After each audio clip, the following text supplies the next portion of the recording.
digest. From lane to the new shining ground, echo chants where the legends are found. Heroes carved in the heart of time, we march on through grit and grime. Oh Tottenham, Tottenham till I die. Raise the banner, let it fly. Through the rain, through the fire, this is my club, my only desire.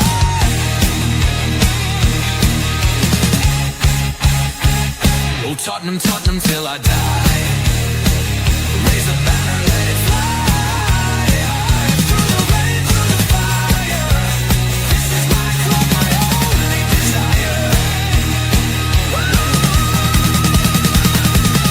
Echoes of King and Greaves in the air. Every goal, the sound declares.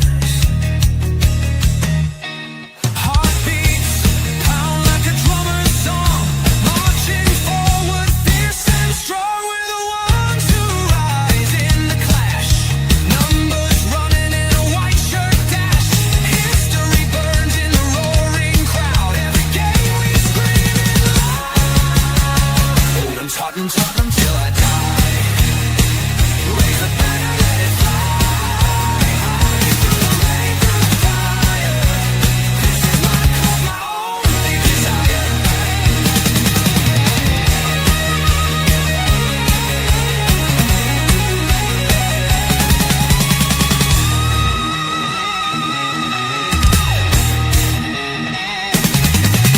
We're the ones who rise in the clash. Numbers running in a white shirt dash. History burns in the roaring crowd. Every game we scream it loud. Oh Tottenham, Tottenham till I die. Raise the banner, let it fly. Through the rain, through the fire, this is my club, my only desire. Hi guys, and welcome to THFC Till We Die. And this is me, of course, aka Dermatron, and I'm solo tonight. As they've let me loose in the mental asylum, I think they've let me loose.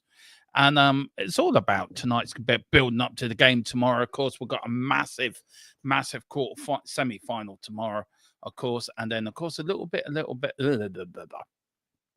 Let me get my teeth in. A little bit about the news about us selling to buy. And I've dug around, I've done a bit of research on this. And what I've done, I've actually covered the whole transfer. I've Enoch been in charge. I've gone through every transfer. I've added them both together. The incomers and the outcomes got a net sort of spend, how much we spent over the last 25 years. And then I've got the 5 most expensive players we've bought since Enoch took over, and the 5 most expensive sales since Enoch took over. Well, I'm going to have a bit of fun with you guys. I want you to put in the chat, who do you think that 5 are? Who are the 5 most expensive players Spurs have bought in the Premier League? And who are the 5 most expensive sales in the Premier League? So let me know what you think. If you are watching on X or on X, do come across, do hit the like button, do hit the subscription button on the channel as well. Let's get the 2K or 3K as quickly as we can. Also pick up your memberships. There's going to be a lot more coming up now during the end of the summer. A lot more member shows as we start next season. We also got a lot of, if you want to send your super chat in as well, get to the top of the chat. Do so then in super chat, and also do send in a super sticker if you want to as well. But how are we all doing this evening? Are we nervous about tomorrow? I'm not. I'm looking forward to it. Look, I think the team, the Bodo, Gilmet, I think, look, they've got players out, they've got players injured, they've got players suspended. So it really is an opportunity. And I keep saying this, and I'm saying this now for the last couple of days. I don't trust us going away and getting a result in their place. But if we can win this tomorrow and put the game out of sight, then the second leg is, non-eventful. There's no need to worry going out there. That's why I think we're going to pump them tomorrow. I really do. I think the players have something to prove after Sunday. And now we know the players have really took the eyes off the Premier League and all just concentrating on the Europa League. Look, for me, I don't think it's right. I really don't think it's right. I think the players should care about every match. And if we are going into a point where we have to sell before we can buy, then every position matters, doesn't it? Because you go up the league, you've got sort of, you got a windfall of probably about 14 million if you finish 14th, I think. Where we are at the moment, we're gonna get 11 million. Boris, if you want to come on, let me know, and I'll send you the link. So let me know if you want to come on and join me. But nice to have a bit of company as well and talk to you about this as well. So let me know if you want to come on more. And then since he puts here, yeah, okay, fine. I'll send you the link. All right, I'll send you the link. I was due to start at 8, guys. I do apologize firstly for being late. It was due to be me and Colin. But because family issues come up, I couldn't start at 8. I had to start an hour later, half an hour later. So I do apologize about that. I can't find you. Where are you? I'll tell you what I'll do. I'll go and do that. I'll go and do that. And I'll do that. There you go, bro. It's all sent for you. All sent to you, man. I mean, you can join me. But big up, he goes to Lanky, Dombele, Richie, Brenny, Romero, our most expensive signings. 5 most expensive sales as Kane, Bale, Walker, Berbatov, and Modric. Well, you got them right, Boris, but you've got the prices completely wrong. Absolutely wrong. I will explain later, actually. And he goes, I'm down to come on. Yeah, well, there you go. Just sent you a link, so jump on and join me. Well, look, let's crack on with tomorrow, with the build-up to tomorrow's game. And I found this little nugget, right? Now, I've been saying for a while that when we won in 84, there was a 7-year-old Dermatron getting very excited. Around this time, we were playing the semi-final against Hijack Split. I was getting very excited that we're getting to another European final. And everything that's happened this season happened back then, apart from the last one. We're not sure about Ange. Well, I know we said in the channel that Ange is leaving. Big up to you, Boris. How are you, man? Long time since I did the show with you, but how are you? Yeah, not too bad, not too bad. Yeah, it's been a while since we've done a show. Yeah, well, hopefully this might be up your tree. You might be able to explain some of this PSR thing, because we did break, if not about 3 months ago. Didn't we break there will be a salary cap coming in? And the PSR is a version of a salary cap, but we are going to get onto later. But as I was just saying, 41 years ago, this happened. Apart from that, we're not sure. Well, we're more or less convinced Ange will leave at the end of the season. But that happened 41 years ago, Boris. Liverpool won the league. We beat a Dutch side and a German side, and the manager left at the end of the season. I mean, am I being foolish, or do you think I should go down the bookies now and stick a couple of €100 on Tottenham winning the Europa League? Honestly, with how we've performed in Europe, I wouldn't say it's out of the question to do it because of how well we performed. Yeah. And I don't see that form dropping. Like, yeah, we're doing terrible in the league, and that's on the players, and even the players know that, because I don't know if you saw like the press conference earlier with Madison and I stuff did. like that. Yeah, I've actually he got that admitted in blame. here. I've got. They Yeah, all sorry, admitted boss. blame to it. Like Mickey's Yeah. admitted blame to it. Vic's admitted blame to it. Madison has. Any player has admitted blame to it, and they know that it's their fault for not performing as well as what could be expected of them. And they know where we are supposed to be in the league in terms of the fact is we're 16th right now, and we're 1 point off 17th if I remember correctly, because we're just ahead of West Ham by a single point. Now, if we lose against West Ham on Sunday, which I don't know, our league form in the Premier League, I wouldn't bet it's against losing, right?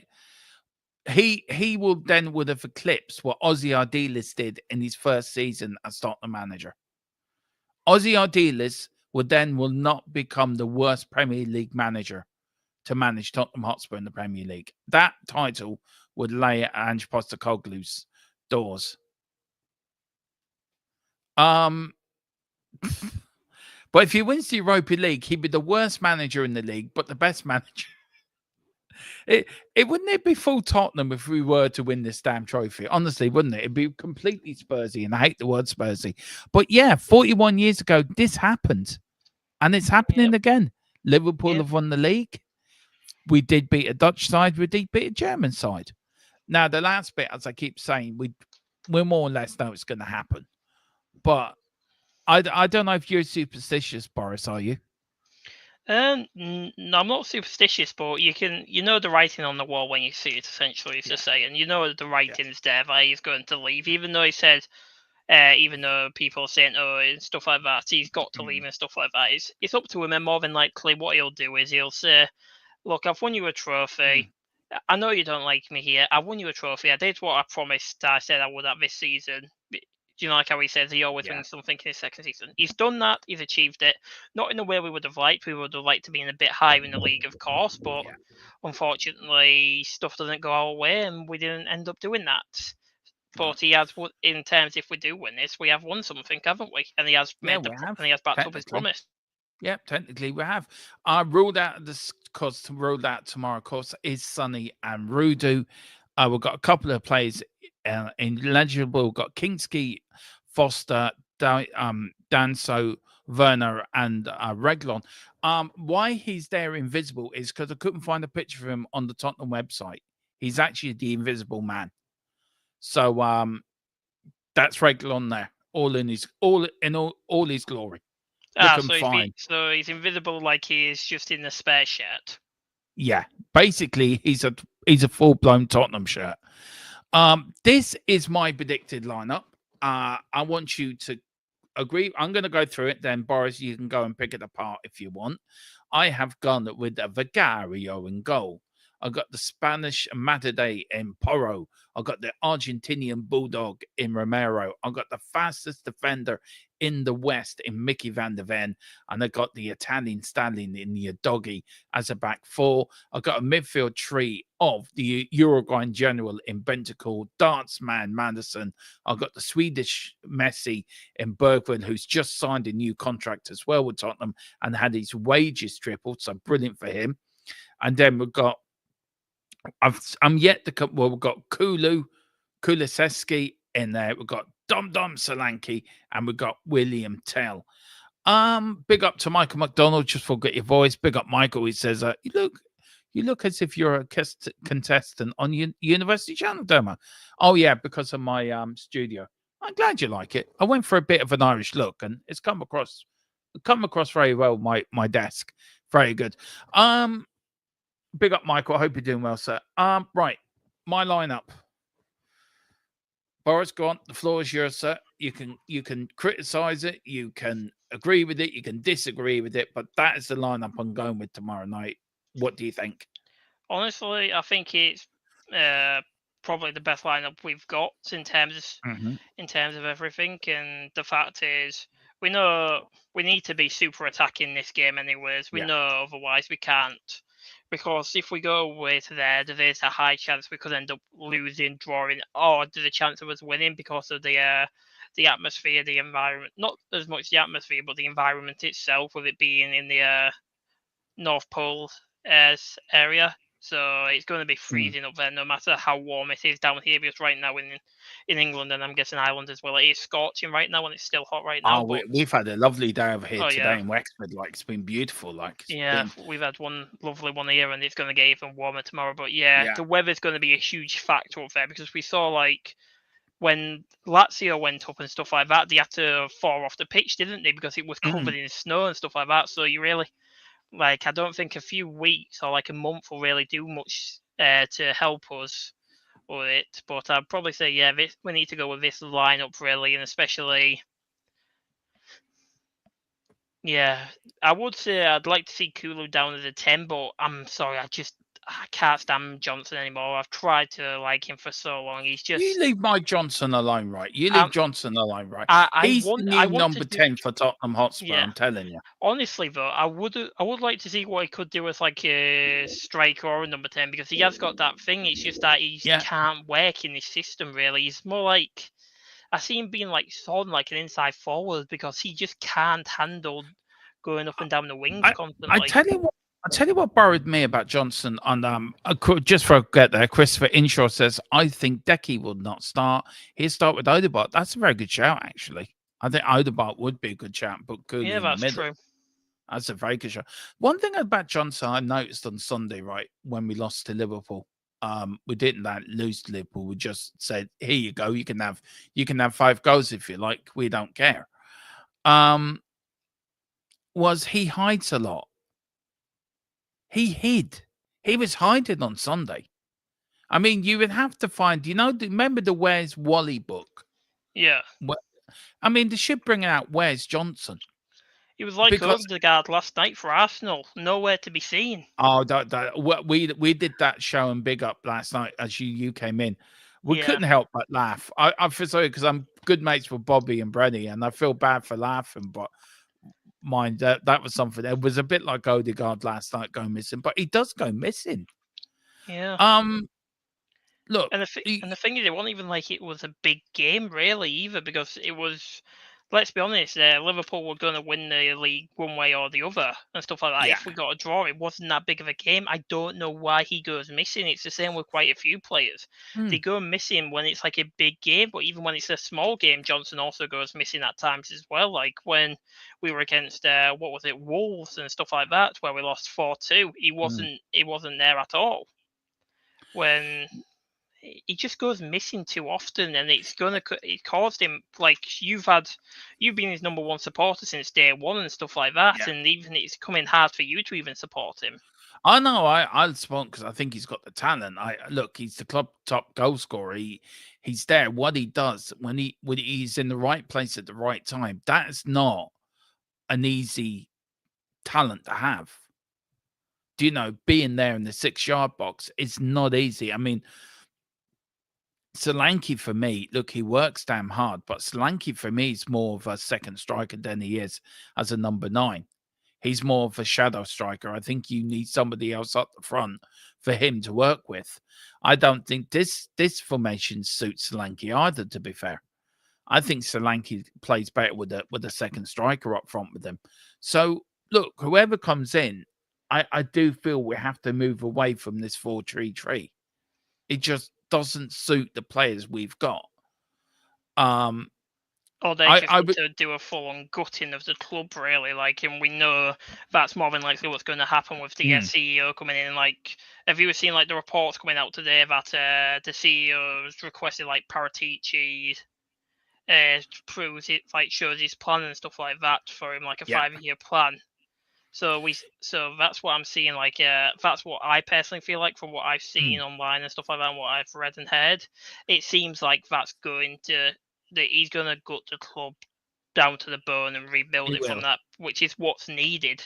If you look at this squad here, and we are going to get onto it, and I will bring this up again because there is a lot to talk about what's going to happen at Tottenham, but we're just going to finish off with the build up to the game tomorrow. Of course, this is what Ange Postecoglou had to say in the press conference. He says he was asked, "Have you have experience of Bodo before at Celtic?" Yeah, didn't go too well, to be fair. Yeah, both times as well, wasn't it? It was. Yeah, no need to rub it in, Boris. Okay, no I'm need not to rub rubbing it in. I'm just saying we've got to be afraid because he hasn't had the best track record against them. Yeah, we lost 5-1 against them. He says, yeah, they've been pretty consistent the last few years. Obviously, same manager, a core group of players, but definitely a distinct style of football. They've stuck to and they had success with. They've been pretty consistent in the Norwegian League, but also in Europe. And every game they've played, irrespective of the opposition, they've played some really good quality opposition in Europe and always been really competitive. I think that is very born from fact they are very stable and have a clear understanding of how they play their football, and it will be a good challenge for us. There was then asked the club have worked with the fan group, the THFC flags, to put on a TIFO display, and flags will be available to fans. By the fans throughout the group.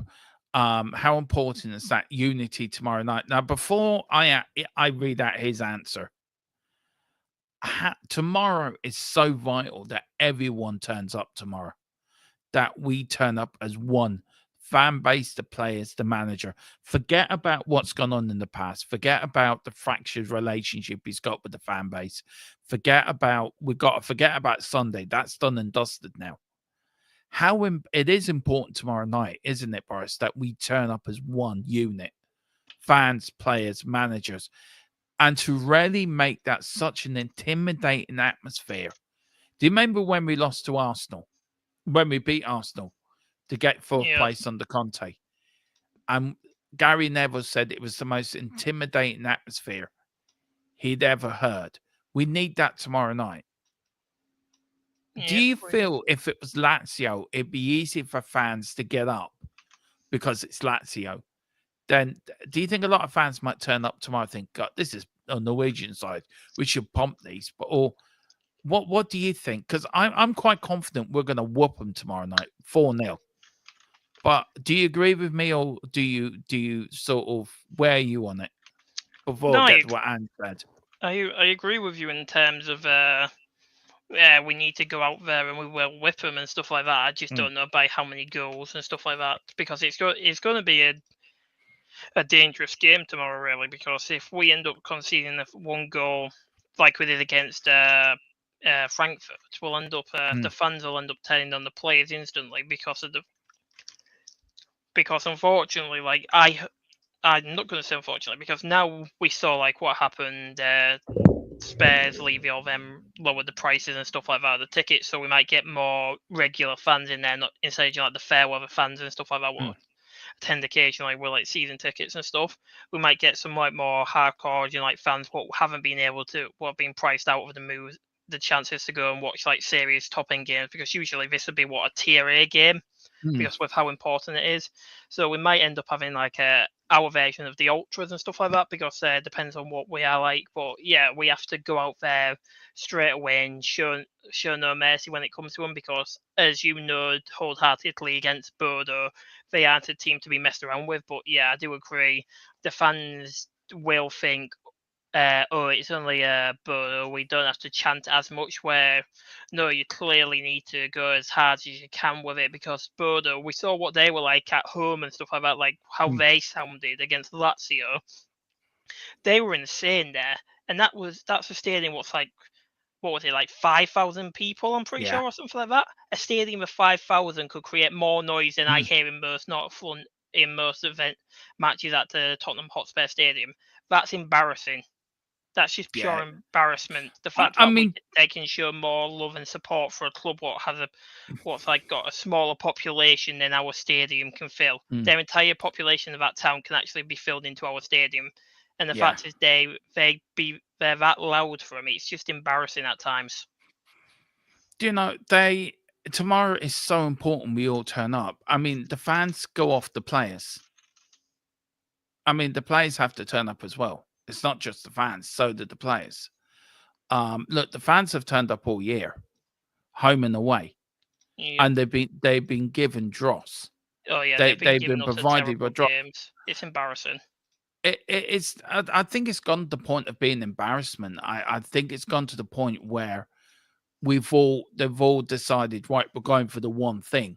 So it's important tomorrow that we do tonight, and I've called it a one leg tie. Because I have no confidence we can go to Bodo and get a result there. I really don't. We've got to win it and win it tomorrow night. Now, if we do win 4-0, then we're basically, I think that would be enough, or 4 or 5-0. We're in the final. Don't forget, Bodo have got loads of suspensions. They've got injuries as well. So, it's like an open goal. we cannot miss this opportunity. But Ange does go on to say, yeah, it's really important. Again, guys that have traveled with us throughout Europe, wherever this year or other years, you see the impact that is when you play in the opposition standing, when the supporter base really engaged with the club, with the team, with the occasion, it's hugely important for us tomorrow night. Our fans in Frankfurt were outstanding. And to be fair, in Europe this year, all the European games, even Frankfurt home game, I thought it was a fantastic atmosphere. And we are going to need it tomorrow night. Again, it's a semi-final of a European competition. I'm sure our supporters are excited. Everyone at the club is excited. We want to make sure we get to the best chance to perform at the best level so we can get through. And look, I big up Steve-O. Steve. If you let me know, Steve, are you free? Do you want to pop on? Let me know if you're free, sir. And I'll send you a link. Look, I think tomorrow is gonna. I think he's right when he says we haven't got. Look, I know Boris, you saw 2019, right? Yeah, I'm just going to say this personally from my experience. This is our biggest game since the 2019 final. No doubt about it. Look, I'm going to say something controversial here. As much as I love us getting to a Champions League final, right? We were lucky to get there. Let's be honest with it. Let's be honest with it. Oh yeah, I'm going to be honest. We were poor against an Ajax side, and we had a world-class performance from a loyal player to the club who's still loyal to us to this day. Yeah, so I go all the way back to 1984, where, as I said at the beginning, I was a 7-year-old. I was 7 back in 84. And I remember us going to Hijack Split, which was, Yugoslavia, sort of behind the Iron Curtain back then. Do you know what I mean? It was like the Cold War was on and everything like that. Oh, yeah. And us to get to a European final sort of 10 years after we got to our last one, where we lost the Feyenoord in Feyenoord. Bill Nick's sort of last major final with Tottenham. It was a major achievement to get to that final because there were some good teams in that UEFA Cup that year. And then people seem to forget we won that with a second string side. There was no Glenn Hoddle, there was no Ray Clements, there was no big players. Like, you had Archibald, you had Galvin, of course, playing, you had Graham Roberts and Paul Miller and that. But I just feel that I said it before, that it's written in the stars. We're going to win this competition. It's our competition to lose. And look, who we got to fear? Man United or Atletico Bilbao? Bilbao. That's one. You know what? They don't even fear me. I just think this is our competition to lose. Yeah, I'm not afraid of the players per se. I'm afraid of the fact is we'll be going to their stadium and their fans. That's the thing. What thing is? Well, I tell you something. People should look it up. I remember also 1984, and I think I've got this right. Liverpool went to Roma to play Roma in their backyard to win the European Cup. Now, if anyone knows Italian football in the 80s, that was intense. Yeah, well, even back in 2012 when we last played Lazio, there was that one, the group of Lazio Ultras what ended up stabbing a Spurs fan, wasn't it, back in 2012? Yeah, I'm not on about that, Boris, but I'm just... Oh, yeah, no, I'm just saying that. I'm just talking about, look, teams going to other teams' backyard to win the European trophy. And they were in the tunnel, and their Lazio were banging the walls and everything, right, trying to put Liverpool off. So Graham Souness, who was captain of Liverpool at the time, started singing. And the whole Liverpool squad started singing, the whole 11. And the Lazio players are looking at them thinking, what the hell are these? They were showing they weren't afraid of them. They weren't scared. So I have no problem. I think if you let a team, like if we get to the final and we do play Bilbao, if you're going to let fear intimidate you, then you've lost the final already. So you don't let it fear. You don't let it fear you. You go there, you're going to win. And Liverpool won it on penalties, by the way. Yeah, we've got to play like we played against Frankfurt away. We've got to play like that if we do go to a final and it is against Bilbao. We've got to play like that because if we play what we've been playing like against Liverpool and in the league, we're going to become. They're going to just walk us off the park with that, just with that style of play. Of course, James Maddison was also in the press conference today as well. Hang on, sorry, I'm just saying. Got James Maddison who's asked about the situation and said, "Let's not."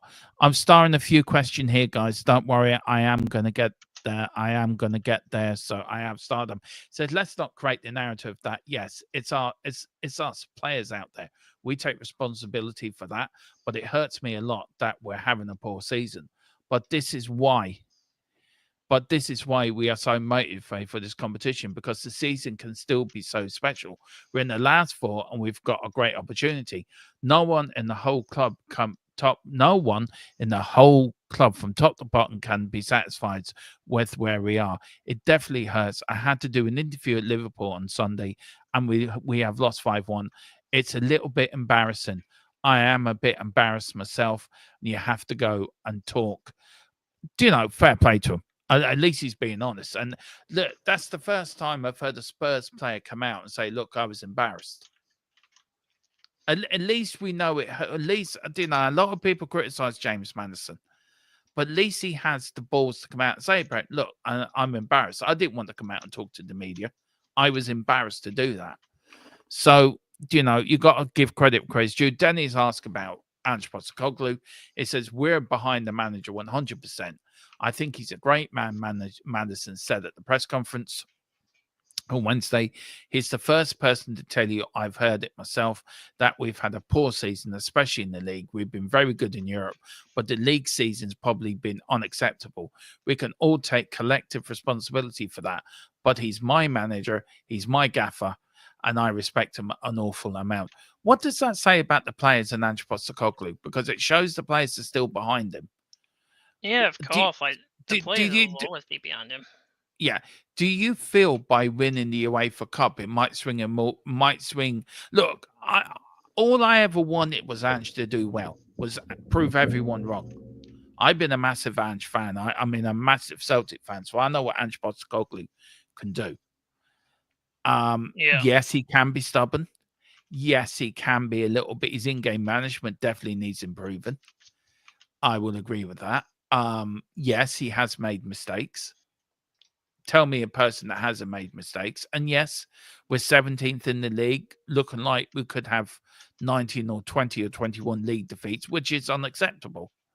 And if you weren't in Europe, any other manager would be sacked by now. So you got to look at that way. But if he does win the Europa League, are we in danger? He was asked about this in the press conference, and I think he laughed about it. But are we in danger of having a Ten Hag moment? And I think we are. Yeah, of course. I feel like we are in danger, and I feel like Levy knows that and stuff like that, and the board do. So I feel we all know the reason he's still here is because of the fact is he could end up getting another trophy and stuff like that. And then the difference is we might not hold on to him and stuff like that because we might not do a Man United in per se. Just we'll get rid of him as soon as the season's over. Let him celebrate with the players. Let them all have a nice celebration, and then let him go. Give him a nice severance package, which is still I think like 5-8 million. He'll probably end up getting for like 5-6 million, something like that. He'll probably get. And then he can go on and manage in a different league and stuff like that. Or if he wants to retire, he can retire knowing that he's the second most successful manager in the 21st century. Yeah. Because the only other one who is we all know. Yeah, exactly. Of course, the time is an 8:00 kickoff tomorrow night. It is on Thursday. It is the 1st of May, 2025. If you want to watch the game in the UK and Ireland, it's on TNT Sports. I think in America, it might be on Peacock. Maybe Steve can let me know in the chat. And then, of course, in Canada, it's on Fubo TV. Of course, the venue is at the greatest stadium of them all, Tottenham Hotspur Stadium. I still think it should be called White Lane. It's where I'm going a week on Sunday. I'm going to the game, so I'm really looking forward to going over for a few days. And I'm going to the Palace game. So I will put up on the channel where I'll be. So if you want to come meet up and have a pint with me for the game, you're more than welcome. Big up to you, Mick Harmonic, as well. Good evening, Dermot. Good evening, Mick. I hope you and your missus are doing all right. Right, before we get on to the second part of the show, we just got to talk a few of these starred comments. We've got one here from Steve. Big up, Steve. Do get over to Stateside Footy as well, guys, and hit the subscription on our American sister channel as well. Does some great stuff as well, and he's done a really fantastic video of his predicted lineup and his predicted score as well. Absolutely fantastic. Please give that a look. Please give that a like and as well, and hit that like button, because it does help with the algorithm. Once you hit the like button, it is free, doesn't cost you anything, and it really does help us out. I'm just going to put you on mute, Boris, because I know you're typing away, and it's sort. That's it. Good man. Right. Stateside Fantasy, what over the last 3 months has given you guys the confidence that our attack is capable of hanging 3 goals plus goals? But look, for me, I don't know about Boris, but for me, Steve, it's just I just got this gut feeling that we're going to do it. I just got this gut feeling that all the stars are aligning. Call me deluded, call me a deluded fan, call me whatever you like, but I just feel in my bottom of my stomach that we're going to turn them over tomorrow. As I keep saying, it's a one-legged game. I have very much big fear of us going to their ground and getting a result. I don't think we can. So we've got to win it tomorrow night. And I just feel at the bottom of my boots that we can turn them over tomorrow night. I just feel the atmosphere, the players, they want to prove a point after Sunday. And I just think we will. And with Bodo losing players for true suspensions and injuries as well, I think it might be a little bit too much for them. And I think that's just my view. It's a gut feeling. If I could put it as simple as that to you, Steve, it's a gut feeling. And my gut's not normally wrong when it comes to this sort of thing. So I'm going to stick with my gut. I'm going to go and stick a £5 on tomorrow on 4-0. I'll go down the bookies tomorrow and stick a €5 bet on 4-0. Boris, he says, what's giving you the confidence that our attack is capable of hanging 3 goals past Bodo or Bodo tomorrow night?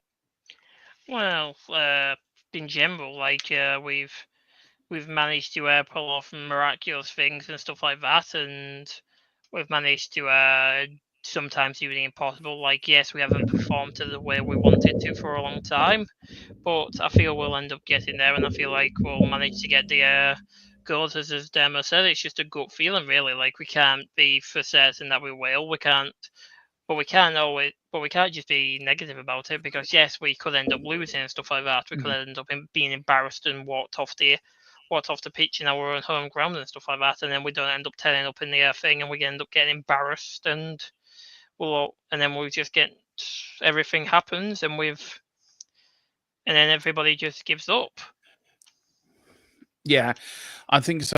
Then we've got Michael. I know he's asked this again, so I will get to you. Stateside Footy says, Stace, do you get the soccer free in America?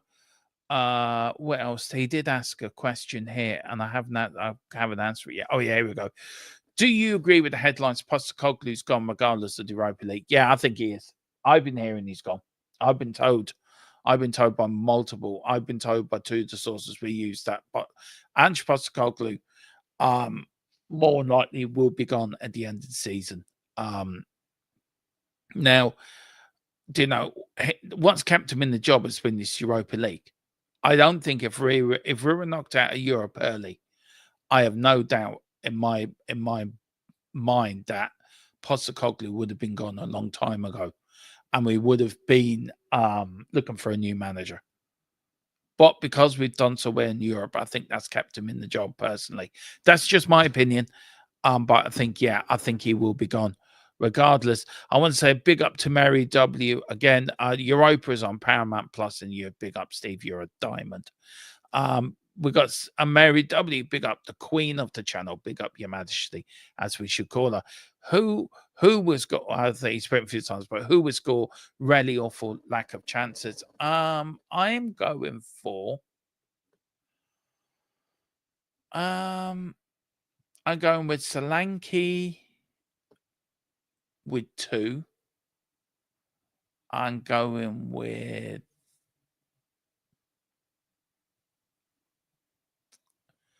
who else? James Madison with 1. And then I'm going to go with Mateus Tail with the other. They're my 4. How about you, Boris? Who's going to score tomorrow night? For me, I think Tell's going to get 1. I feel Odebert coming off the bench will. I'd say if Kulu starts, I feel he'll create a chance for Solanke to tap in, and then maybe Bergval as well. Yeah, may do. May do. Big up, Mary. Hope that answers your question. Big up. I hope you're doing well as well. Michael say Palace will win the FA Cup and Spurs will win the UEFA. Get your money, and that double, that would be a good price double, actually. And then we've got Steve saying, trust me, we need 3, if not 4 goals to be comfortable in the second leg. I'm not assuming that Bodo will low block 10 men behind the ball. Can we finally solve that riddle? Look, I think that's been the biggest riddle under a few Spurs managers, not just Ange, under Conte as well, on the Mourinho, probably on the Nuno as well. The only one who managed to actually figure out how to beat a low block with Spurs was Poch. Yeah, and it was. I don't know why no managers wondering, oh, how was it so easy for him to solve it? But for me, it's close to impossible. Well, look, I just think it's been a problem since Pochettino. I know I am one of these people that don't want Pochettino back, by the way. I think I don't want him back. I just going back. Look, there's talk of Mourinho coming back, so I don't want Mourinho back either. But I quite like the ex-Juventus manager and Thomas Frank. For me, they'd be my 2 picks. But what do I know? I'm just an Irish Tottenham fan. I know nothing. And Mary goes, thank you. No problem, Mary. Anything for you, Mary. Anything for you, Your Majesty, as we should call her. Right, Boris, we had a little bit of news the other day. Yes, they came out that Tottenham could have to sell before they can buy. And it got me thinking of Enix's tenure and their transfer budgets, and have they spent wisely over the years, over the 20 plus years they've been in charge? And this has taken a lot of digging. This has taken a lot of putting together, a lot of adding and subtracting and trying to get the right information. Now, I'm the first one to admit, I mean, Sean Butler is your man when it comes to finances. I know nothing about finances. I really don't. Maths is my weakest subject at school. It really was. So I'm not here. But what I do know is that it was explained to me today that we have to offload our high earners so we can start buying again. And everyone says we can spend up to 200 million. A lot what was said on TalkSport yesterday wasn't exactly correct. I was told this morning when I spoke to a friend of mine who knows this stuff. And we've got to get rid of some of the high earners. So, I mean, Boris, can I ask you quickly before we get into some of the PDFs I put together? Do you see the likes of me? We've been told Madison can go for 50 million. Are we looking at likes of losing Romero, Madison, Kulu in the summer? If we get acceptable bids for them. I feel Kulu probably not. Romero, considering he's only got 2 years left, if it's an acceptable bid, because I heard something embarrassing from Atletico, because Atletico were rumouredly were willing to offer one of their players who's a 25-year-old bench warmer as well as some money on top, and I was like, no, that's just an embarrassment. because he can't even beat Conor Gallagher off the bench and stuff like that, and that's just embarrassing. But I'd see. I won't see Kulu going because of the fact of the link with Bergvall and stuff like that, and the fact is Bergvall's also now had essentially triple his salary up, and he's signed until 2031. I don't see. Mhm. But Romero's probably the only one I actually see going, because we also got to remember Timo will be off our books in the summer, so that's like what, Yeah. 170,000 a week off our Yeah, books. it is. Yeah. Yeah, Romero maybe if we get like between 60 to 80 million for him, I see him going, because we at least want to make a profit on him, and if Madrid are interested, they'll pay what's needed to pay and stuff like that. Same with Atletico. If it's their number one target, they will pay what they need to pay for him. That's always been the case, because look at Julian Alvarez. That was what, 90 million they paid for him from City. So they will pay the money if it's needed. So the only one I see 100% going would be Romero. It also depends on what this new manager wants and stuff like that, and if this takeover does happen, which more than likely it is going to. Now, can I stop you there, Boris? It is going to happen. Okay, then. All right. I've been told we broke this 3-4 months ago. The takeover will happen. All right. The latest I got on that today, I can't tell exactly everything what the conversation was. It's still going on. It's still happening. It's still going to happen. Because I think we're still in Europe, has slowed it up a little bit. Yeah, because of the fact that they'll probably raise the price and stuff like that. Yeah, but it will happen. It will happen.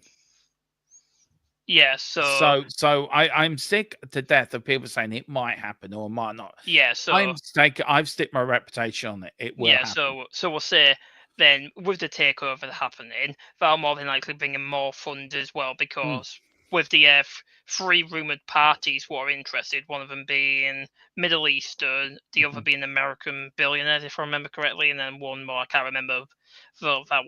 But that being like those groups, they will bring in the money to actually doing it. Yeah. They'll actually bring in the money to actually make it happen. Like we've seen what happened with Chelsea and stuff like that. They spent over $1 billion in 2 years and stuff like that on terrible signings, Dave, and that's come now back to bite them. So money doesn't obviously solve anything. But yeah, so I feel Romero. It's all down to what the manager wants. Like when the new manager comes in, if he wants Romero to stay, and when the takeover happens, because it is going to happen, then the new ownership will come in and ask the manager, what do you want? What do we need to do for you to take this club to a next level and stuff like that? It's a bit like what happened with Newcastle. Do you know, like when Steve Bruce was there, he made an interview saying like, oh, when like Amanda and her husband came over to him and asked, oh, what do we need to do to help you? And he said, oh, the final thing needed to be changed is me. And that's probably what's going to happen as well. Like they're going to improve on everything, and then they'll ask. Well, I do know that. Well, I have been told they're going to rip the club from the bottom up. They're going to rip everything apart and start again. Look, we have to be very careful here about selling our best players. We sold Harry Kane, and we never replaced him. Now, it's all right saying, "Oh, sell Romero." Now, Romero's got 2 years on his contract. Harry Kane had a year left in his contract. You had a dilemma of, do you wait for 6 months and he may sign a new deal, or he may go somewhere for free?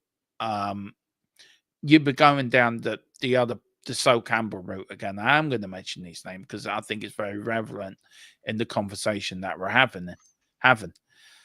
But with Romero, I think he's got 2 years on it. The ball's in our court. He's got 2 years left in his contract. Now, we don't have to let him go. We can quite say, no, he's not going. He's staying, end off. Now, if we get Champions League football for next season, he will stay because he wants Champions League football. Any player worth their salt will want Champions League football. So I don't think this. We have to be very careful. And before we're saying, yeah, we sell Romero for 80, 90 million, because we didn't replace Harry Kane, and we're not going to replace Romero either. So we have to be very careful before we sell one of our best players. That's why I was saying we've got to we've got our scouting department to at least try and find us somebody either close to that caliber or an improvement on Romero, which will be close to Harbias. He's one of the best centre backs in the world currently, even though he hasn't been up to what his best is. But none of the Spurs players have been up to their best this season. Well, so. to be fair, Romero has been injured for most part of it. Oh yeah, of To be course. fair. I'm just saying none of these Spurs sides have been up to par of what Look, we've seen. to- We saw to- we can see what happened in the first season. We saw how amazing they all worked yeah, when they worked together in the first 10 games. That's the sort of level we know they can reach. But unfortunately, due to injuries and everything else, and some other stuff we don't know about, it's unfortunately but not gone to par. yeah, but look, we know everyone's had. It's been a shit season. I'll tell you one thing. I'll be glad when it's over. Oh, I of course, really anybody will will. be glad when the Premier League season. I'll be glad when it's over, and then we can start. Big up to Steve says you haven't. Yeah, it does. That's a great comment, by the way. Big up to you, Steve. Big up to State. We are Spurs TV. Smash the like on the channel. You guys make good quality content on this channel. Thank you so much. Very kind of you, sir. Right, just a little thing here. Just for another 10 minutes, and then we will end off. How much have Tottenham spent on transfers under Daniel Levy? Now, under Daniel Levy, under Enoch and Levy, we have spent 1.7169 billion.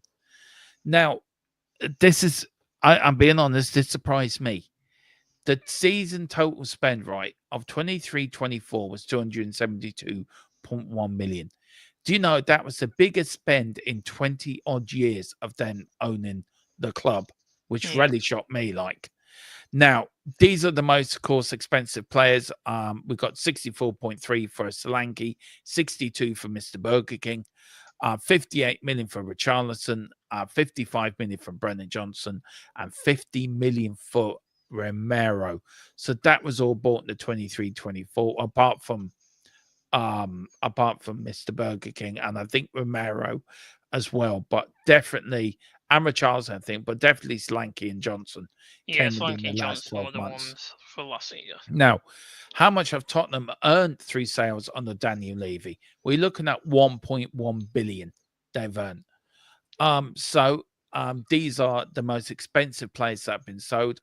101 million for Real Madrid for Gareth Bale, 95 million for Harry Kane, 52.7 million for Kyle Walker, 38 million for Berbatov, and 35 million, which was a lot of money when Modric went to Madrid back in them days. It really was big money. That was a big transfer. Yep. So there you go. Then, of course, we went through. I actually went through every season. Every season, right, of money they spent. Now, I'm going to go through these very quickly. These are the first from 2001. So these are the first 5 years. You can see we didn't spend any. They only came in the sort of the middle of that year. So January was the only transfer window. Didn't spend anything there. 15.9 million the previous season. Didn't spend anything into 0203. 19.3 million 0304. 22.6 million 0405. 23.7 million 0506. 24 million 0607. The year we won the League Cup, we spent 94.2 million. 08-09, the year we got to the final under Harry Redknapp and lost to Man United penalties, we spent 127.6 million. 09-10, we paid 40.3 million out on transfers. 10-11, 25.9. 2011-12, 8.5, 2012-2013, 73.3, 13-14. This is the Gareth Bale money, 122.8 million. Waste pissed up against the wall, to be fair. 14-15, 48.5 million. 15-16, 71 million. 16-17, 82.4 million. 17-18, 121 million. 2018-2019, we didn't spend a damn penny. 2019-20, 130 million. 2021, we spent 107 million, 108 million. 21-22, we spent 16.9 million. 22-23, we spent 169.9 million. 23-24, we spent the most we've ever spent on the Enoch as an ownership, 272.1 million. And then 24-25, we spent 148.9 million. So when you add the one, how much was it again? Just want to get this right. So when you put in the 1.7169 billion, and you minus that from 1.1076, roughly in my head, as I read it somewhere, it's 609 million is our net spend. Yep. Through 25 years of football. Look, we know we've got the state, and just I found this little article as well, right? And this is one of the weirdest things ever. This came out a couple of months ago, right? This is the top sort of 1, 2, 3, 4, 5, 6, 7, 8, 9. This is the first 12 richest clubs in the world. There's Tottenham, 9th, 615. You've got Chelsea. I think this was how much I think this was net spend of transfers. Off the top of my head, I can't remember when I put it together today, but it was just I found it and I thought it was quite an interesting sort of table. Now you look at Man United, 770 million, 0.6 million. One question before we end the show tonight. I'm big up to Michael. He says, as Celtic fan looking at those figures, one can only dream. I know what you mean. Half of me is Celtic, so I know what you mean. We got a black hole. If we don't win the Europa League, we've got a black hole because of PSR and because of the high wages. And we do have to get rid of these high wage players to make any sort of significant transfers. But there is a war chest of 300 million. There is a plan A and a plan B. Plan A, if we win the Europa League, then happy days. The black hole does fill. There is a plan B if we don't win it. We have a plan to fill in the black hole. We got where I mean, there's a lot of. I was told today there's a lot of figures out that are not actually true. I was told that today as well, that the people talking on Talk Sport, he said, wasn't exactly spot on with what he was saying. So my question to you, Boris, is who needs the Europa League more? Us or Manchester United? Because they're in a hell of a mess. I'd say financially wise, because of how much debt United have, financial wise, United, but for glory and stuff like that, we are the ones who need it more because of the drought and stuff like that. And the fact is, if we do win this, we can get Champions League. And I feel it would be better for Amarin just to have a season without Europe. You know, like how Ange has his first season without Europe, full season. And like, look what Ange managed to do. Like, yes, we had an amazing first third of the season and stuff like that. Then we fell off, but we still managed to get 5th place without any Europe and stuff like that. Yeah. Whereas I feel like if Amarin doesn't have Europe, especially with Champions League, he'll manage it, because they'll obviously sell players. Because let's be honest, they'll probably end up selling Rashford and some other players off here quite a bit. Well, there is a lot of players being sold at United. I know I went through that last week for doing the stream for Column, that there's a lot of players being sold. But look, I think tomorrow's important. Tomorrow is our season. We have to win it. We have to win it well tomorrow, and we have to take the bull by the horns. We've got Steve here, the last comment before we end off. It says, over the last 5 years, Spurs rank dead last in profit from players. Yeah, they do. Sales in Premier League. That includes Kane's sale to Bayern. Player sales is not a revenue property. But when you do have to take into account that how much they've gained for player sales over the last 20 odd years. So I think to get a net spend of how much they actually have spent, then you have to subtract the what they spent and what they received and come up to that figure. But yeah, I don't understand the PSR rules. I don't understand. No, I can explain a bit of it right now, but PSR, the profit and sustainability rules, permits clubs not to lose more than £105 million in a 3-year cycle. So we can't lose. That'll be either on player transfers, wages, and agent fees up to 85% of the revenue, which similar to the UEFA rules, which is at 70%. So that's why we have to try and make up. So that's why player sales are important, because if we end up having a poor season like we are doing now, we won't get as much money from as we know, we won't get as much money from Well, tickets. we're only due From to get 11 million for where we finish. If you finish 14th, I think you get 15 million or so. There's a drop of about 3 or 4 million between three and play. yeah, That's what's pissed me off so much about how where the players have taken eye off the ball. That's why, because that extra 3 or 4 million fills in that black hole. exactly. know? And the fact is now these players are actually going to have to play out of their skin like they've never played before to win this, so we can end up getting the Champions League qualification money for winning the Europa League to qualify for Champions League, which will then feel like in total, I think the Champions League gives you like 80 to 100 million if you go all the way. But even if you go like through like the first through the group stage and then through the round 16, that's still I think like 20 to 30 million minimum. Like if you win your games and stuff like that, unless you're losing all your games and then you go out, then yeah. But if you I win all think your you games and gain. stuff like that, I think you win something like 4.5 million if you win the Europa League.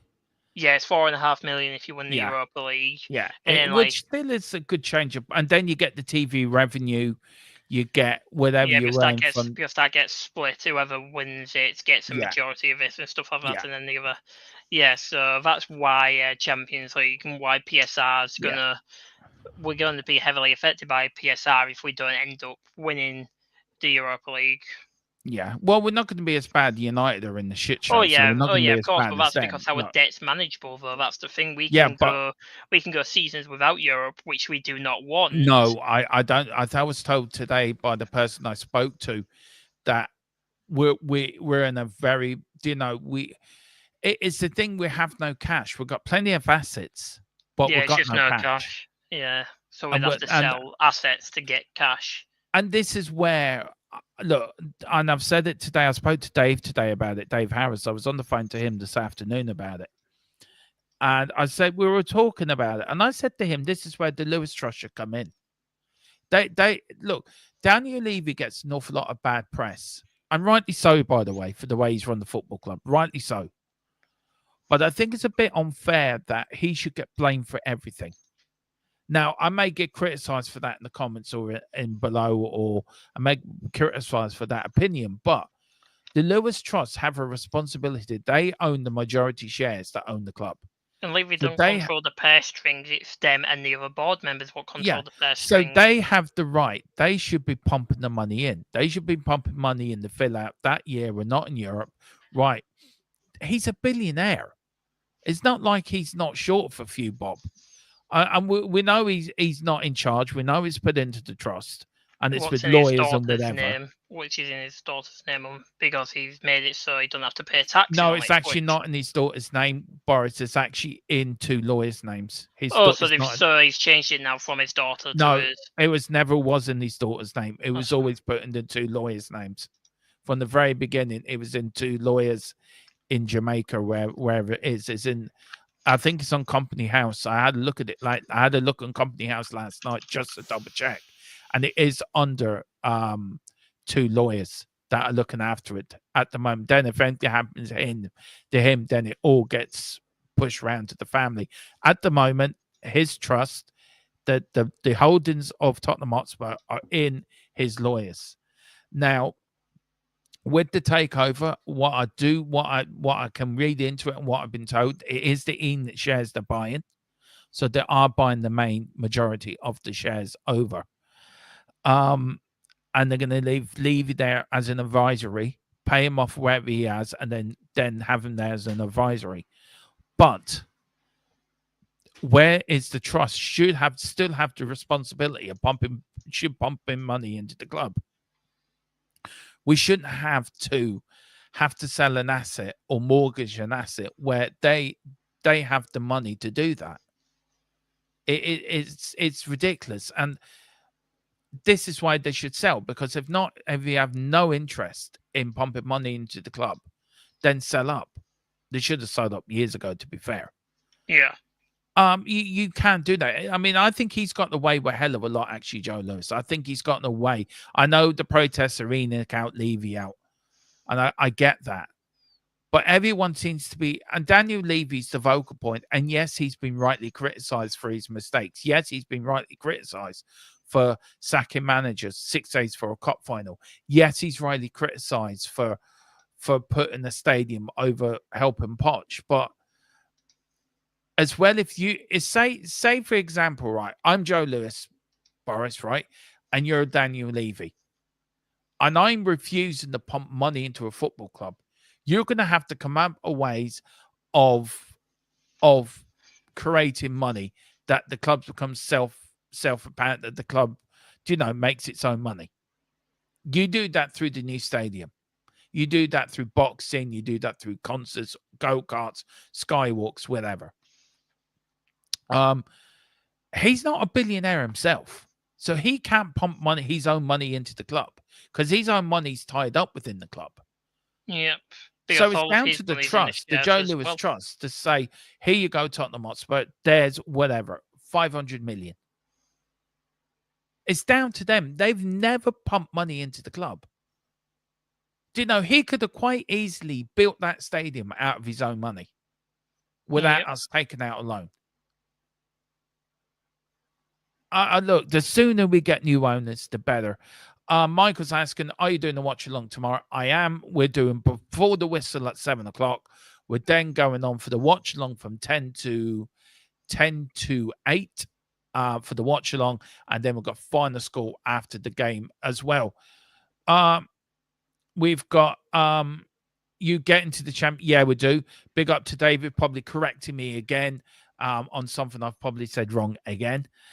It says, sorry, the two Bahamas lawyers are executors. They only revealed the contents of Lewis's trust when Joe passed on, so there will be a will in there. Yeah, so who owns the shares then, David, then? Who owns his shares? If the Lewis Trust is in charge of the Tottenham shares, then aren't they locked in with the two lawyers then? If I'm wrong on that, correct me. Because when I checked in Company House, it had nothing to do with his daughter. It had to do with the two Bahamas lawyers. So surely to God, if they still own, if they own the majority of shares, Tottenham Hotspur, surely as a trust, and they should be pumping money still into the club. So who does Levy have to go and to say, right, we're going to have to stick money into the club here? So who does he have to go and see, David? So please let me know. If I'm wrong, I'm wrong. I'll admit I'm wrong. I'll hold my hands up and say, look, I looked at it wrong, but 70% of the club. You what? The Lewis family trust owns 70.12% of the shares in ENIC. Yeah, but that's not the question I'm asking. The question is, who does Levy have to go to get ENIC, who won the majority, 80 points, and maybe David can put me in the chat, David, you do know the percentage. 80-point-something% of Tottenham Hotspur. They own the club. Daniel Levy owns 20-point-something% of the club. So who, ENIC do own a majority share of Tottenham Hotspur. Yeah. So who does he go and see? We got a black hole because we might not qualify for Europe. They've never pumped money into the club. They remember a couple of years ago they said we're going to pump 100 million in, but we're going to leave 50 million. That 50 million was never pumped into the club. It went straight back into ENIC's own bank again. Yep. So please tell me, who does Levy have to go to, or who does have the right to the Tottenham shares to pump money into the club? Just explain that to me, because as far as I know, it's the two lawyers. As far as I know, maybe I'm wrong, David, but let me know. As far as I know, I think that's it. But look, we need new owners anyway. I agree. I think we all agree on that. These owners have taken us as far as they've gone. And I've always said it, and I'll say it again, Boris. Give me White Hart Lane and the championship winning side at White Hart Lane, then this new stadium and the shit we've been watching. Any day of the week. I didn't ask for this new stadium. I know we were sold the dream, weren't we? It's the next step. David says we won't know that until as shown on this that the shares have been given over to somebody, but it's in his. Yeah, but I get it. We won't know. But David, do you know? Surely, if the trusts are there, do you agree with me that the trust should be pumping money into this football club? They are the majority shareholders. Whoever owns it, whoever it is, they should be pumping money in. Because if we're now going to have to become a sell to buy club, we shouldn't be doing this. We shouldn't be a sell to buy club. We shouldn't have to sell Romero or Kulu or any of our bet players. We should be buying players to add to them. So I don't get it. I really don't understand it. It's so frustrating because we're on the we're under Pochettino. We had a golden opportunity after the Champions League final to kick on and really kick on. And we didn't. We didn't spend for 3 transfer windows. Why? Because of the fucking stadium. And weren't we told, Boris, correct me if I'm wrong, were we told by Daniel Levy transfer money's been ring-fenced for the manager? Were we told that back before the stadium was built? Yeah, we were told that the stadium was going to allow us to spend hundreds of millions. No, yeah, I know that. But weren't we told, though, that that certain money was ring-fenced to help the manager? We told the transfer fund is not affected. I think we were told that, weren't we? Before the stadium was built. So, and I'm pretty sure the reason they said, "Oh, we couldn't spend huge amounts of money," then was because of, "Oh, the stadium is being built and all the money is going into the stadium, but it shouldn't affect the club as much and stuff like that." But it clearly did. Yeah, into their own pocket. But look, Yep. to be fair, look, if you look at the likes of Manchester United, you look at us, we're in a far better situation than Man United are. United are in an absolute mess, off their own making. Yep. I know Levy pays himself he's the highest paid chairman in the Premier League, but he very rarely takes dividends out of the club, where the Glazers take dividends out of the club every season.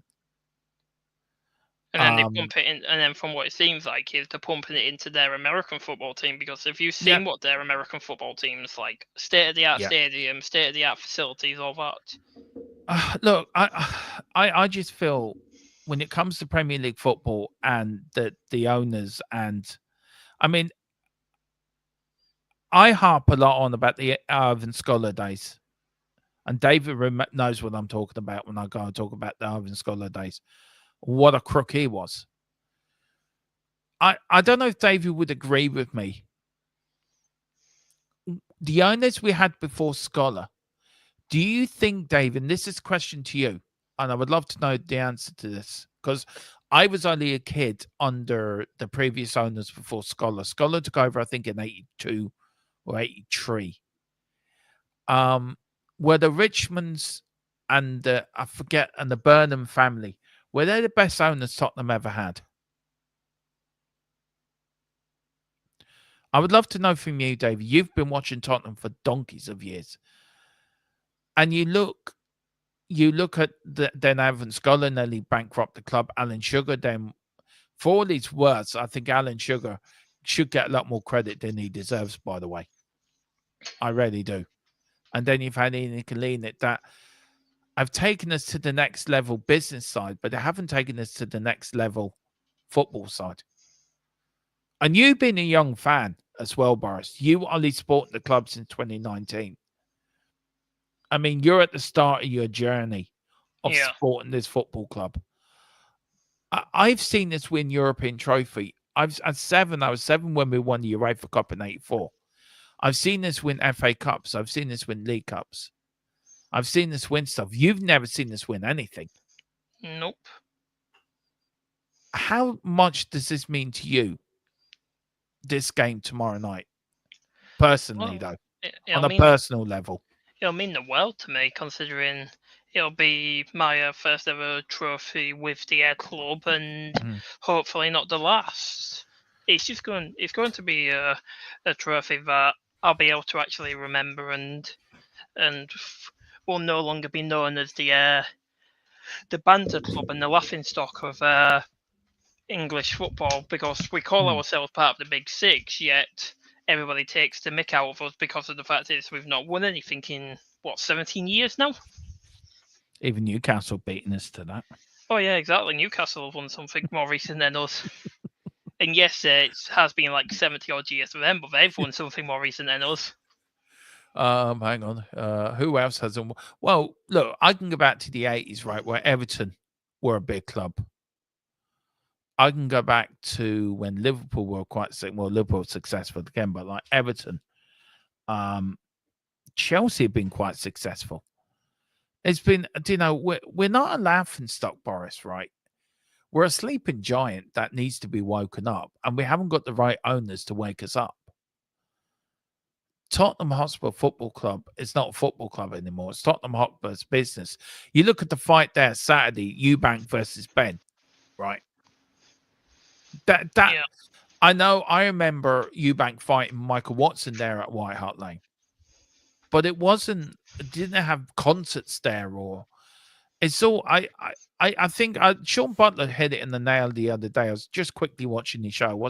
I didn't watch all of it, Sean, but I did watch this bit, and I do apologize if you're watching, Sean. That everyone's picking the good parts out of the Levy model, but we as a football club need new owners to go on to the next level. It's as simple as that. Boris, look, we're going to end up now on this. I've raffled on to something I have no clue over. And I made, do you know what? I have. I've winged it. I have talked absolute nonsense. On finance, I have no clue over, and I will admit that. But I've tried my best to educate the people out there, which is actually haven't educated anyone by myself. Score prediction tomorrow night, Boris. Go on. What are you going for? My gut's telling me 4-1. Well, I will give you my score prediction after we had a short message from our channel sponsor, Private Internet Access. The man that's doing the voiceover is very famous on the channel, of course. Famous Irish actor, starred in a lot of good things. He also starred in recently. He's now doing the movie, Doncaster Blinders, the movie, be out next year in some dodgy little cinema around Doncaster. It's a 6mm film. So watch out for that. If you blink, you'll miss it. But yeah, here is Killian O'Connor telling you all about private internet access and why it is the best VPN around. And Boris, I'm going to ask you after this, have you got it? But here's Killian to tell you a little bit more about it. Go on, Killian. Fill your boots, son. Let me talk to you. A little reference there. But I'm going to stop messing about. I'm going to talk to you about private internet access, the best VPN in the land. Now, when you're online, you may not realize, but all of your data is there for the taking by anybody. With a VPN such as private internet access, your data is safe and secure, streamlined, and nobody else can get hold of it. That's why I use one anyway. VPN's very easy to use. Private internet access, all you got to do is log on your phone, select where you want to be. So I want to be in America, and I click go, and there we are. You can also link up your devices to it from your phone if that is easier for you. It's available on a lot of platforms as well. As you can see, you can use it for a very, very big range of things. So that's even better as well. You can use it, like I said, on all your devices, smartphone, tablets, gaming consoles, and stick it on your modem. And it's unlimited devices. One equals all. It's available all across the world, and it works perfectly. What they do is they mask your IP address, so pesky 3 o'clock kickoffs aren't an issue anymore, and they're independently audited, so there's no logs, 30 million customers, and 4.5-star Trustpilot rated excellent review. Private internet access. Get yours now. Now, Boris, have you got private internet access? Of course I do. Well, it is €45 for 2 years plus 4 months free. You help them, it helps us. I've got it as well. I can't live without it. Big up to David. Look, David, I hope you and me can still be friends. I love you coming in the chat. I love you challenging me. I love you that you come in with your own opinions and you stick to them, and you make me rethink my opinion sometimes. But I love the way you do come in. I do respect you a hell of a lot. You've been there, you've seen it, you've done it. Like Philip Brady, like Wilton McDonald, like Peter M as well. You're the fans that I look up to. You're the fans that I look up to. Like you're the legends of this channel. You're on the Mount Rushmore of THFC Till We Die legends. You're up there with the likes of Philip. You're up there with the likes of Wilton McDonald. You're up there, David and Peter M are up there. So you're all up there. But he is gone with a 5-1 in the home leg. David, you're a man after my own heart. I'd say I have 6 players out, and if we don't win this, under these circumstances, and should be sacked in the dressing room. Yeah, exactly. 2-2 on an icy plastic pitch. Yeah, I'm going for. Do you know what? I think I'm going to agree with you, David. I'm going for 5-1 as well now. I was going for 4-0, but I'll go for an extra goal, and we'll give them one. It's a good job. Away goals are not in the European games anymore.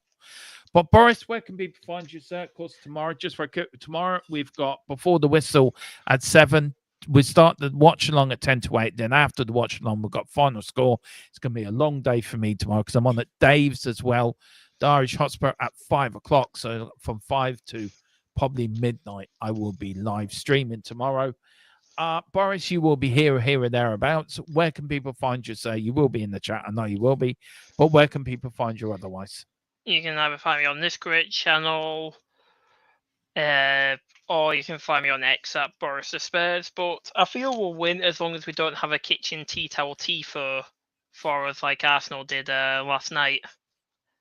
As long as we don't have a kitchen tea towel tifo, what it looks like they just went onto Photoshop to do, I feel we'll win. Yeah. I tell you what made me laugh. Everyone's moaned at Angie's in-game management, right? Arteta's is just as bad, by the way. Oh yeah, that was shocking last night. I thought it was supposed to be a Spanish maestro who worked under the greatest manager of the Premier League era under Pep. So don't know how he's this poor. David says, "Great show. Not my best today because I picked on my dog's hatch." Oh well, I'm very sorry to hear that, David. Yeah. Well, look, we're here to bring a bit of cheer, so hopefully we've done that. But yeah, it's not nice losing a pet. I get that. I've been there myself, so I know what it's like. So we're very sorry for your loss. Also, James, if you're watching, I hope you're well. You know what I'm talking about. Big up to Steve as well. I want to say big up to people in the chat. Big up to David. Big up to Michael McDonald, you Scottish Celtic legend. You've been with us. And big up to Johnny as well. He says, "Oi, Legends Evening." We're not the legends, sir. You are. I'm no way a legend. Big up there. We've got big up to Mary W. Big up to you, Mary, as well. Great to see you in. Big up to Mick as well coming in as well. Big up to I've been very good views tonight on YouTube and on X as well. And hopefully we've had some good views over on Stateside Footy Till We Die as well. Get over there and hit the subscription and help our American sister channel out. Really do. What else we've got? Anyone coming in? But no, I'll tell you what. Go on. The one thing I will say is I hope the players actually don't just do it for themselves, but do it for us as well, because we've also got to remember, like, the amount of Australian fans, Korean fans what will be watching it in the early hours of the morning. Like, for people like Wilton, it'll be 5 o'clock in the morning for him and stuff like that watching the game. So it's a good way to get his day started or his day ending, depending on what sort of shift he's on, because he's usually in here when he's on the shift at like 2 in the morning, isn't he? His time. Well, so listen, guys. They better do it for him. Yeah, listen, guys. Well, I'll tell you what you do tomorrow. You put the game on the telly. You turn your sound down. I know the watch along wasn't. We got a few people wanted to go back to the old type watch along that we have been doing this season. We look why it wasn't the way that you guys are used to it. We've got new people joining the channel. It's all about getting the click again, and I know everyone's used to me doing it with Philip or Colin and that, and Colin will be joining us, but we will get back to doing what we do best. But turn the sun down tomorrow, turn us up. We will guide you through the game because I'm on commentary duty. I think James is joining me tomorrow night. If not, I will be doing a solo watch along And also, so I'm looking forward to tomorrow. I am excited. I am bouncing. I am buzzing. I will not sleep tonight. It's like the day before Christmas. It's like Christmas Eve tonight. It is Europa League Eve before the big game tomorrow. Well, guys, can we do what they did in '84? Can we win the Europa League? Can we get to the final of the UEFA Cup for the first time since 1984, for the first time to European final since 2019? Well, it's down to the boys, but whatever we do, come on, you Spurs. In the big cockle we trust, we never stop. Come on, you Spurs. Eyes on the prize.